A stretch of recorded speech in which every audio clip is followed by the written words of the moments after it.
الذين قالوا ربنا الله ثم استقاموا تتنزل عليهم الملائكة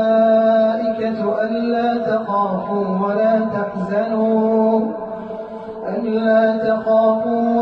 تحزنوا وأبشروا بالجنة التي كنتم توعدون نحن أولياؤكم في الحياة الدنيا وفي الآخرة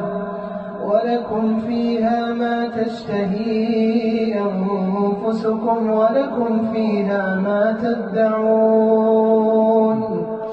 نزلا من غفور رحيم ومن أحسن قولا ممن دعا إلى الله وعمل صالحا وقال إنني من المسلمين ولا تستوي الحسنة ولا السيئة ادفع بالتي هي أحسن